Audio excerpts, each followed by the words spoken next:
Jobs and occupations. waxaan baran doonaa shaqooyinka iyo xirfadaha. Macallin, teacher, Teacher. Teacher. dhakhtarka qalliinka. surgeon, Surgeon. Surgeon. Naqshadeeye, architect, Architect. Architect. dhakhtarka ilkaha. dentist, Dentist. Dentist.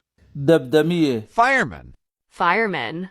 Fireman. garsoore. judge, Judge. Judge. Ugaarsade ama ugaarsade. hunter, Hunter. Hunter. Kabo tole, cobbler, Cobbler. Cobbler. fannaan ama heesaa. singer, Singer. Singer. Tuubiste, qofka qasabadaha ka shaqeeya. plumber, Plumber. Plumber. Duuliyaha, pilot, Pilot. Pilot. peerole, qofka beeraha ka shaqeeya. gardener, Gardener. Gardener. Hilible, butcher, Butcher. Butcher. Butcher. ciyaartoyga. footballer, Footballer. Footballer. Baadari, pope, Pope.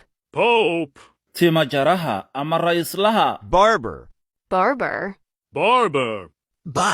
alxanle, qofka wildanka ka shaqeeya. Maxaa la idhahdaa luqadda ingiliishka? Fadlan adigu isku soo day. Haddii aad rabto casharrada taxanaha ee bilow ilaa dhammaadka leh, waxaad nagala soo xidhiidhi kartaa WhatsApp nambarka yaala Payoga TikTok-ka. Ma soo biir groupkan ku leenahay Telegramka. Waxaan soo gelinaa casharro aad u kooban oo ku baxaya luqadda ingiliishka.